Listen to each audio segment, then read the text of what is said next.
Halo Sobat Rich, bagaimana kabarnya? Semoga sehat selalu ya. Ya Sobat Rich, ini kemarin Indonesia blunder ya mungkin ya sepertinya. Blunder, Indonesia kurang efektif walaupun dominasi pertandingan kontra China. Jadi statistik timnas Indonesia ini kalah 1-2 dengan tim Tiongkok, di mana timnas Indonesia takluk di markas Cina di kualifikasi Piala Dunia 2026 zona Asia.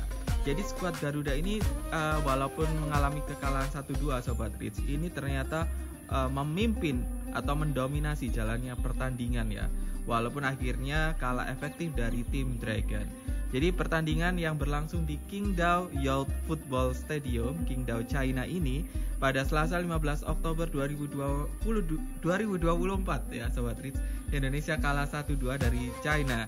Nah, gol-gol China ini dicetak oleh Behram Abduweli pada menit ke-21 dan juga Zhang Yuning pada menit ke-44.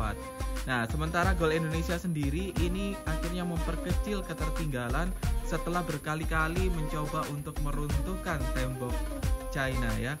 Jadi ketertinggalan Indonesia ini mampu dipersempit oleh gol dari Tom Haye. Jadi gol pemain Almere City itu tercipta pada menit ke-86. Nah, kekalahan ini membuat perjuangan tim Indonesia untuk lolos ke Piala Dunia 2026 bisa dibilang agaknya akan semakin berat ya. Walaupun peluang itu masih ada karena di papan klasmen grup C, skuad Garuda sendiri bertahan di posisi kelima di atas Cina dengan 3 poin dari 3 imbang ya, hasil imbang dan 1 kalah. Jadi walaupun kalah, timnas Indonesia telah menunjukkan penampilan terbaiknya. Ini juga menurut pelatih Sintayong ya dalam sesi konferensi pers seusai pertandingan di Qingdao seperti itu. Nah, selamat kepada Tiongkok yang telah memenangkan pertandingan. Baik Tiongkok maupun Indonesia sebetulnya sama-sama menunjukkan keinginan untuk menang. Akan tetapi keinginan Tiongkok jauh lebih besar. Seperti itulah apa yang disampaikan oleh Coach Sintayong dalam sesi konferensi pers yang berlangsung di Qingdao.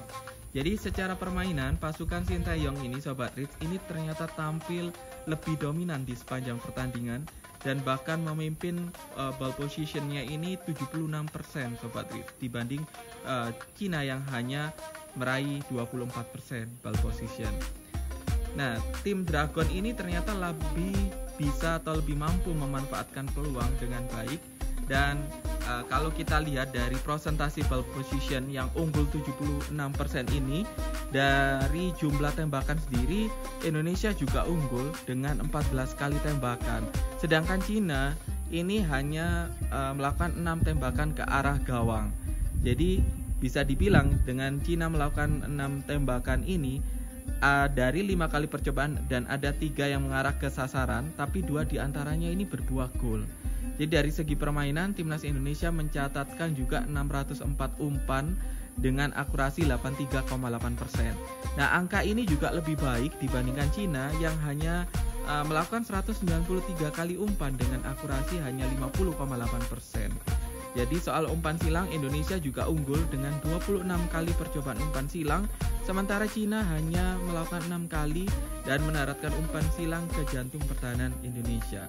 Jadi sementara dari segi bertahan, timnas Indonesia melancarkan 8 kali tackle berbanding 19 milik Tiongkok. Jadi kalau untuk bertahan ini juga Tiongkok lebih bagus ya. Dan skuad Garuda juga mencatat 3 sapuan berbanding 48 kali sapuan dari tim Tiongkok. Seperti itu Sobat Rich.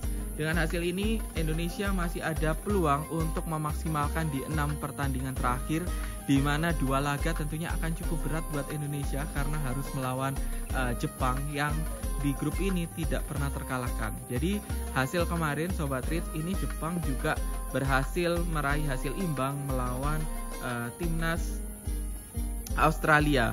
Dan dengan hasil ini maka Jepang memimpin di klasmen grup, sementara Australia berada di posisi kedua dan Arab Saudi juga berhasil menahan imbang Bahrain, sehingga Arab Saudi pun berada di posisi ketiga dan posisi keempat adalah Bahrain, sedangkan Indonesia berada di posisi kelima dan Cina berada di posisi keenam. Selisih skornya pun sebenarnya tidak terlalu jauh Sobat Rich karena untuk Jepang sendiri memang cukup melaju pesat ini dengan 10 poin. Kemudian untuk peringkat kedua dari Australia, kemudian juga Bahrain dan juga Arab Saudi ini sama-sama mengantongi skor 5. Dan Indonesia dan Cina ini mengantongi skor 3. Artinya Indonesia harus memaksimalkan pertandingan kontra Jepang 2 kali, kemudian kontra Bahrain 1 kali di GBK, kemudian juga melawan timnas Australia dan juga Arab Saudi. Itulah laga-laga yang harus dilalui Indonesia untuk bisa lolos ke Piala Dunia. Ya, paling tidak Indonesia harus mampu menargetkan posisi 4 besar nantinya. Ya, semoga saja ketika melawan Bahrain dan Cina di laga kedua ini bisa menghasilkan kemenangan penuh dan juga mungkin minimal seri ya melawan Jepang ini bisa mengantarkan Indonesia untuk lolos. Ya, seperti itu Sobat Rich di review pertandingan Indonesia kontra Tiongkok. Sayang sekali ya Sobat Rich ya, walaupun kalah kita tetap support dan jangan lupa tetap doakan timnas Indonesia agar bisa lolos di kualifikasi Piala Dunia round 3 ini dan bisa berhasil ke round 4.